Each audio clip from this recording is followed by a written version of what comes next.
오늘 본문 말씀은요, 제가 이제 우리 그동안에 화를 처리하는 법을 계속 공부하고 있었는데 몇 강 더 남았습니다. 그런데 잠시 그것은 중단하고 또 특별한 공부를 한번 해볼까 합니다.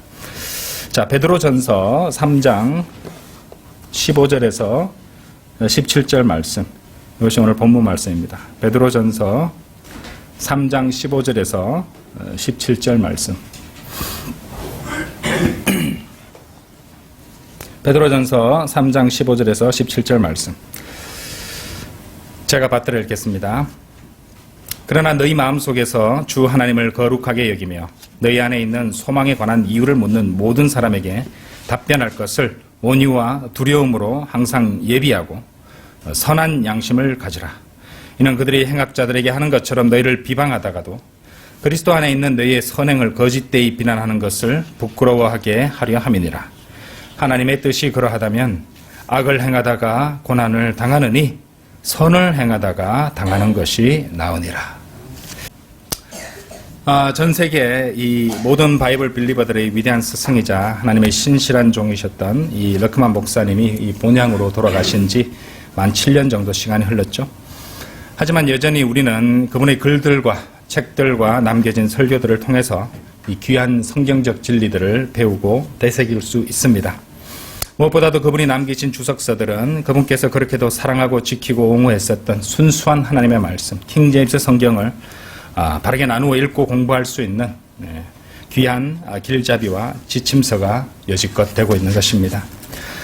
최근에 저는 어떤 계기를 통해서 몇 년 전에 올라온 동영상이지만 이 피터 러크만 박사님과 그분의 성경적 교리들에 대해서 이 악의적인 비방과 억지와 억측 그리고 이 교묘한 표현들을 동원해 무슨 이단의 괴수인 양 공격하는 유튜브 동영상을 잠시 접할 기회가 있었습니다.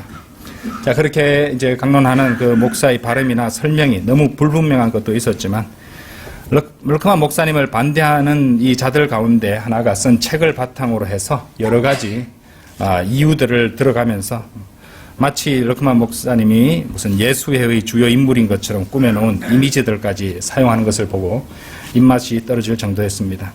실제로 그런 자들 가운데는요, 이 전천년주의 신앙, 그러니까 환란 전 휴거에 관한 교리를 예수회의 교리인 양 그렇게 가르치는 자들도 있습니다. 또 이제 그와 더불어서 러크만 목사님의 이제 가족사에 관련한 여러 가지 인신 공격들을 하는 것도 보았고요. 또 완벽한 사람은 없는 것인데, 그죠? 그런 걸 가지고 공격을 하면서 한참 그렇게 신랄하게 비판하고 또 비웃고 하는 것을 보았습니다. 저는 그것을 이렇게 잠시 동안 이렇게 간단히 돌려봤습니다. 돌려보고 이제 그 사람이 화면에 이제 한글 프로그램으로 자신이 이제 틀렸다고 생각하는 것들을 이렇게 한글 프로그램에 이렇게 자료들을 하나하나 쳐서 번호를 붙여서 올려놨더라고요. 그래서 그 사람이 제시하는 교리적인 문제라든지 또는 러크만 목사님의 인물 자체에 대한 비판 이런 것들을 정리한 내용을 중심으로 해서 왜 내가 그 사람의 말에 동조할 수도 없고 또 중요하다고 받아들일 수도 없는지 간단히 제 입장을 밝혀드리고자 합니다. 그런데 뭐 제 생각이나 제 얘기를 하는 것이 아니라 이런 자들의 여러 가지 공격과 비판에 대해서는 오직 말씀으로 대응하는 것이 가장 확실하다고 생각합니다. 말씀보다 더 확실한 증거는 없기 때문이죠. 그 전에 먼저 제가 밝혀둘 것이 있어요. 저는 한 사람의 바이블 빌리버로서 비록 러크만 목사님을 개인적으로 만나거나 알거나 뭐 그렇게 겪어본 적도 없지만은 저는 오로지 번역된 그분의 주석서와 또는 원서로 된 주석서 또는 그분의 원서로 된 저작들 또는 설교들 이런 것들을 통해서 그분을 저의 스승으로 만났고 이후 특히 이제 누가복음 강해 같은 것을 하면서 준비하고 재판관계라든지 룻기 이런 것들을 준비하며 여호수아 이런 것들을 준비하면서 영어로 된 주석서들을 읽고 공부를 많이 했고요. 또 하나님께서 그분을 얼마나 사용하시고 그분을 인도해 주셨고 쓰셨는가를 새삼 깨닫게 되었습니다. 성경을 또 올바로 나누고 진리의 지식에 이르도록 공부하기 위해서 그분의 가르침이 얼마나 큰 도움이 되었는지 누구에게나 당당히 밝힐 수 있고 고백할 수 있습니다. 그리고 지금부터 제가 설명드리는 내용은 제가 알고 있고 공부한 내용에 바탕을 둔 것이라서 저희 의도와 상관없이 이제 좀 부족한 부분, 만족스럽지 못한 부분도 있을 것입니다. 하지만 주님께서 인도해 주신다면, 그리고 지혜를 주신다면 저는 그렇게 러크만 목사님을 공격하고 비난하는 사람들에게 제 믿음과 소망의 이유를 고백할 수 있을 것이고, 여러분이 읽고 여러분도 동조하신다면 여러분의 소망의 이유도 고백할 수 있을 것이라고 믿습니다. 이 공부는 한 2번이나 3번에 걸쳐 이제 진행하게 될 것인데, 온유와 두려움으로 예비한 이 공부가 이 거짓 목사들의 거짓 비방에 흔들리는 어린 양들을 보호해 줄 수 있기를 간절히 바라는 것입니다.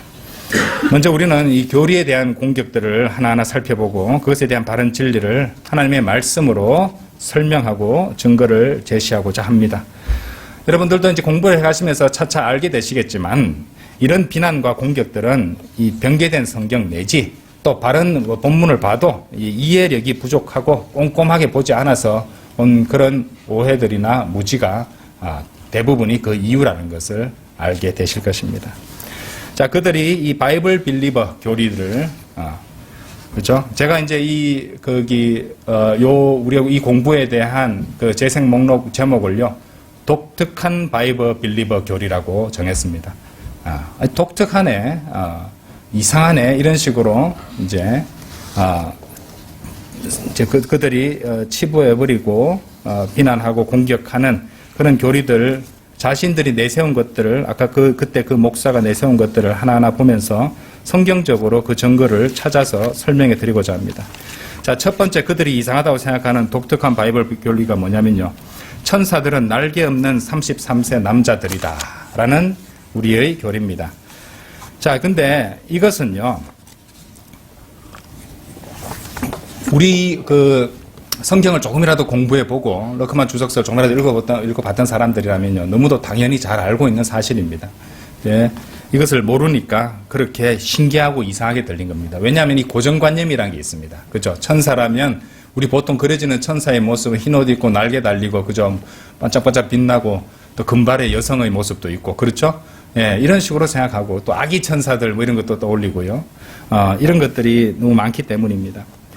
자, 근데 이제 성경을 갖다가 몇 구절 보시면은 우리가 알 수 있는 부분이 있습니다. 먼저 찾아볼 것이, 우리가 창세기 19장, 재판관기 13장에서 15장, 누가복음 24장, 계시록 21장 정도를 대충 볼 것인데, 금방금방 볼 것인데요.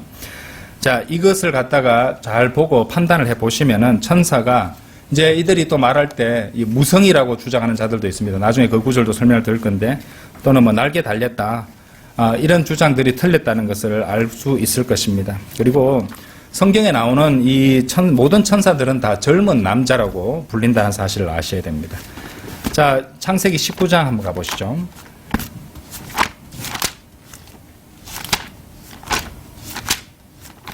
창세기 19장 1절에 보시면은, 저녁 때 두 천사라고 나왔죠. 천사들이 왔습니다. 두 천사가 소돔에 오니, 예, 롯이 소돔 성문에 앉아 있더라. 롯이 그들을 보고 일어나 그가 얼굴을 땅에 대고 보고 절하며, 뭐 이렇게 나옵니다. 이제 롯은 이 천사가 왔지만은 천사라는 사실을 모른 채 이제 대접을 하는 장면인데요. 여기 한번 여기 손을 끼워 놓으시고요. 히브리서 13장 2절 한번 보십시오. 히브리서 13장 2절에 보시면은,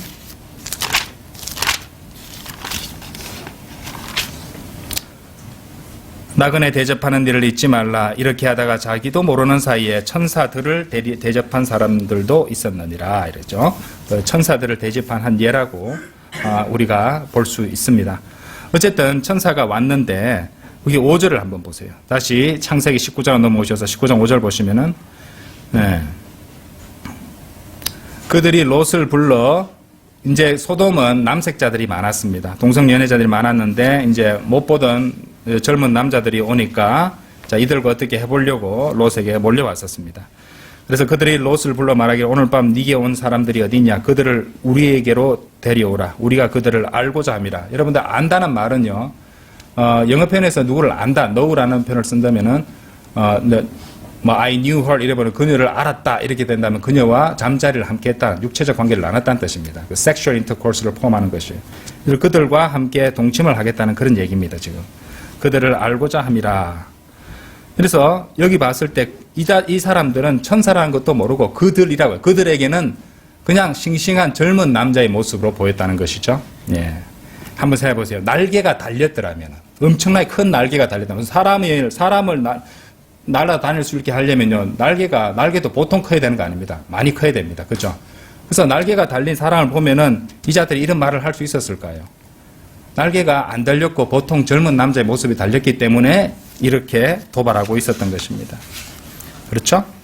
그래서 이제 롯도 그것도 모른 채 대접을 했던 것이고요. 만약에 날개가 달려 있는 상태였고 그렇게 눈으로 볼 수 있는 존재로 이렇게 나타났었더라면은 어떻게 되겠습니까? 천사라는 걸 대부분 알아봤겠죠. 예. 근데 알지도 못한 채 천사들을 대접하려는 조건이 뭡니까? 이 사람은 보통 사람이구나 하고 대접했단 말이잖아요. 그죠? 근데 알고 보니 천사였다는 거잖아요. 그러면 천사의 속성이라고 우리 보통 사람들이 고정관념을 갖고 있는 날개를 지닌 그런 형태로서는 나타난다면은 모른 채 대접하기 힘들 것입니다. 그렇죠? 이제 그런 점을 생각해야 된다는 것이에요. 조금만 생각해 보면 된다는 말입니다. 재판관기 3장도 한번, 13장도 가보시면요.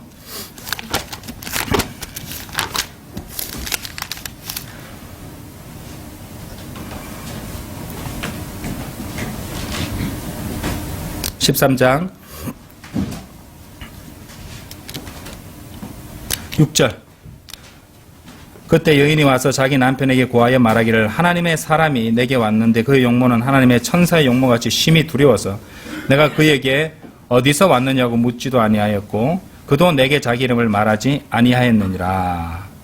자, 하나님의 천사의 용모 같다 해서 이제 일단은 천사라는 말이 여기 나왔습니다. 그렇죠? 그런데 13장 10절 한번 보세요. 또 나타났습니다.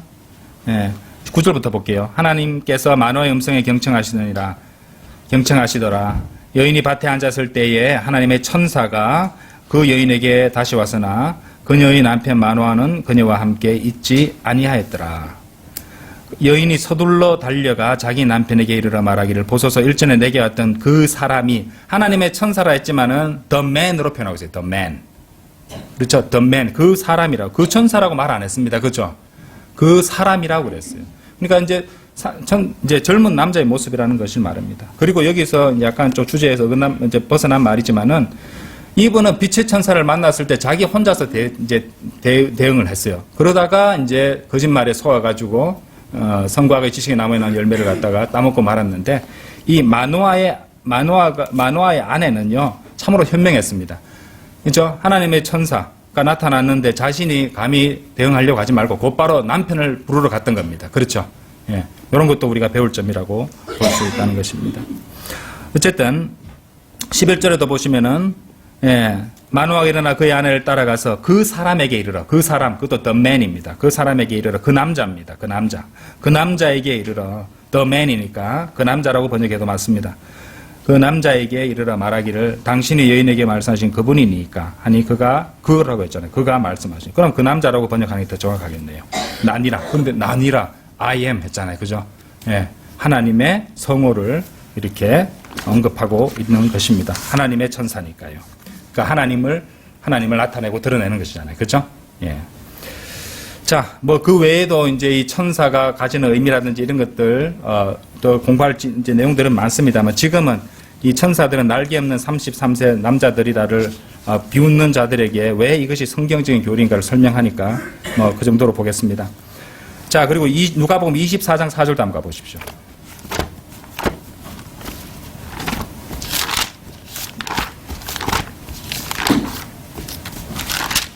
누가복음 24장 4절에 보시면은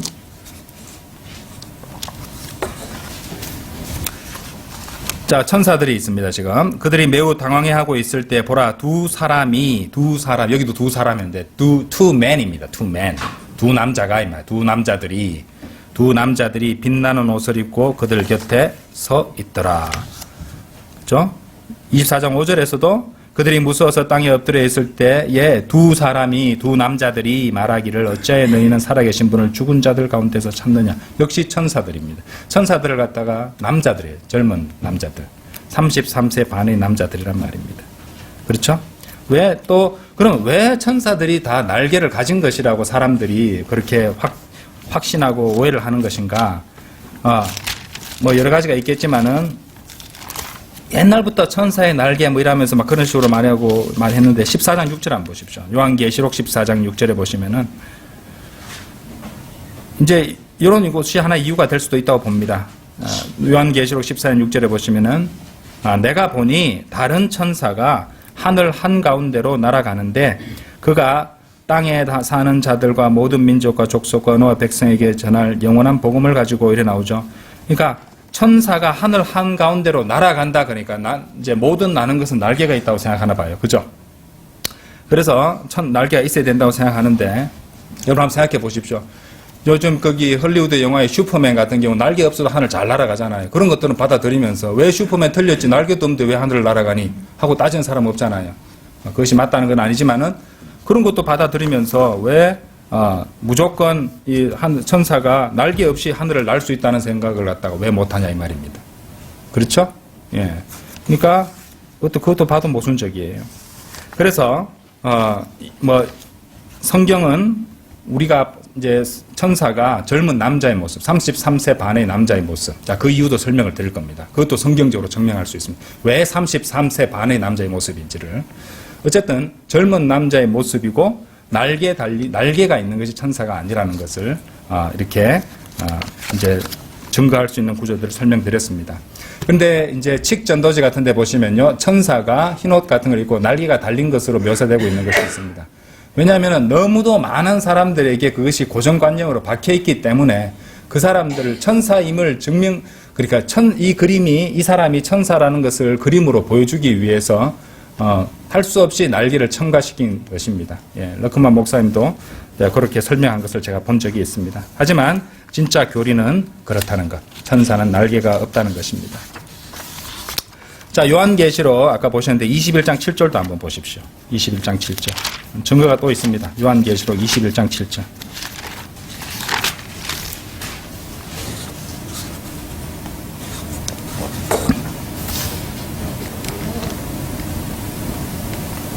아, 17절 죄송합니다. 17절. 또 그가 그 성벽을 청량하니 144큐빗이라. 자, 이거 보세요. 이는 사람의 척도, 그 다음에 영어로는 that is 이렇게 되어 있습니다. 그러니까 the measure of a man, that is는 즉 이 말입니다. 즉 다시 말하면 of the angel 이렇게 되어 있어요. 그러니까 사람의 척도와 그리고 angel의 척도가 같다는 말인데 그것도 역시 man을 썼죠. man. 그렇죠? measure of a man과 the angel 이런 것도 같다고 씁니다. 그러니까 보이기에 한 남자처럼 보인다는 사실. 그렇죠? 그렇게 이해하시면 되는 것입니다.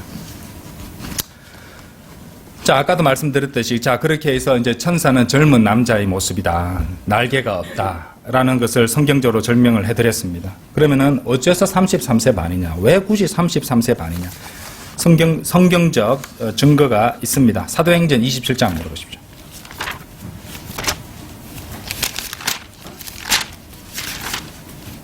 사도행전 27장 23절.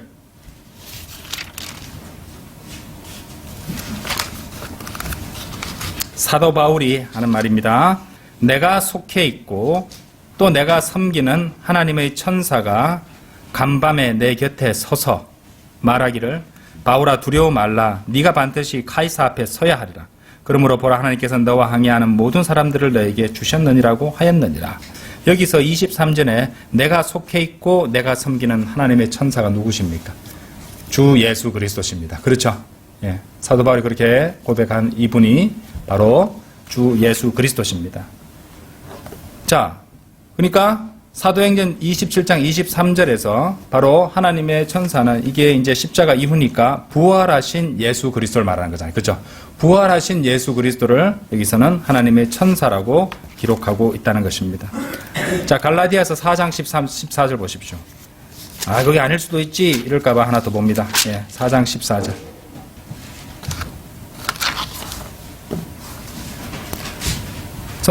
성경으로 보면은요, 다 풀립니다. 또 너희는 나의 육체 안에 있는 나의 시련을 무시하거나 거절하지도 아니하였고, 오히려 하나님의 천사같이 곧 그리스도 예수같이 나를 영접하였도다. 이렇게 말하고 있습니다. 그렇죠. 하나님의 천사같이 곧 그리스도 예수가 하나님의 천사, 부활하신 예수 그리스도를 말하고 있다는 것이죠. 그러니까 천사를 말할 때 부활하신 예수 그리스도 자를 말한다는 건데 이 사실이 굉장히 중요합니다. 왜냐하면 우리가 연령대를 알 수 있거든요. 예수님께서 사역하신 것이 3년 반이고 그분께서 사역을 시작하신 것이 30대쯤이라면 그분께서 십자가에 못 박히시고 부활하셨을 때는 33세 반이 되는 것입니다. 그건 33세 반의 몸으로 부활하신 것이죠. 그래서 33세 반이라는 이 젊은 청년의 나이는요, 천사들의 영원한 상태, 남자의 모습, 그죠? 천사들의 영원한 상태이며 장차 부활하여 주님과 같은 몸을 입을 우리 모든 그리스도인들의 영원한 상태가 될 것입니다. 우리가 주님 같은 몸을 입게 된다고 하셨으니까요. 그리고 이 점은 또한 다음으로 공부할 주제와도 직결이 되는 것입니다. 두 번째입니다. 두 번째. 자, 또 뭐라고 바이블 빌리버 교리를 비난하고 있었냐면요. 이렇게 적어놨어요. 제가 꼭 써놓은 거 그대로 옮겨가 말씀드릴게요. 여성이 휴거하면 33세의 남자로 변한다. 33세 반인데 33세의 남자로 변한다. 자궁을 가진 남자들, 괄로 열고 남자들의 천국. 이렇게 적어놨다는 것입니다. 이제 하늘나라 그래 된다는 식으로 말하는 것 같은데 왜 아까 좀 전에도 제가 그 말씀드린 것과 연결이 되는데 이것을 증명하는 증거 구절이 요한일서 3장 2절에 나옵니다. 한번 좀 열어보십시오. 요한일서 3장 2절.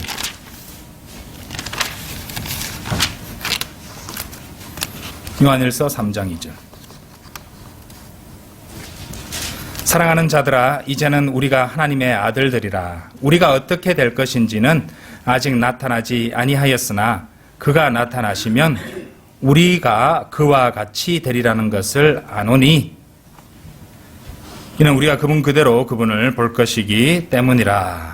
자, 이 말씀을 유심히 보시면 우리가 장차 입게 될 몸이 육신을 입고 오신 하나님 곧 예수 그리스도의 부활하신 몸, 하나님의 영광스러운 몸이 될 것임을 알 수 있습니다. 여기 나오는 그와 같이, 영어로는 like him입니다. like him. 처럼, 그와 같이, 그처럼, 그분처럼 이 표현이 그 점을 설명해 주고 있다는 것이죠. 주님께서 부활하신 그 몸, 창조주 하나님의 그 몸을 우리가 장차 입게 되는 것입니다.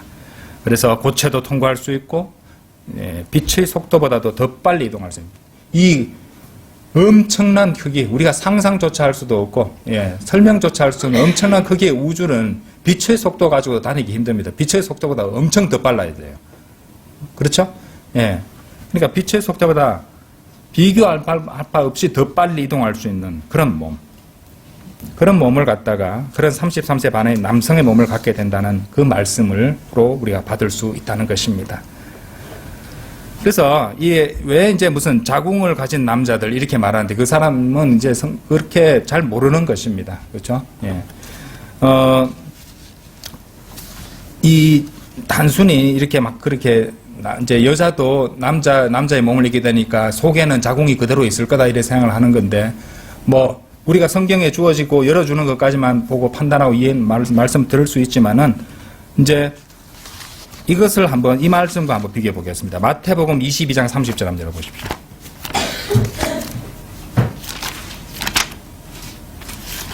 마태복음 22장 30절.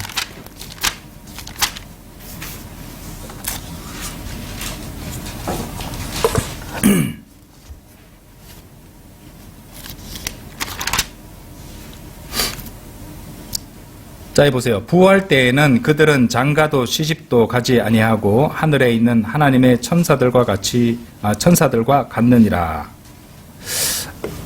그래서 아마 요 구절 때문에 이제 천사는 무성이다라는 그런 주장이 나왔던 것 같습니다. 그렇죠?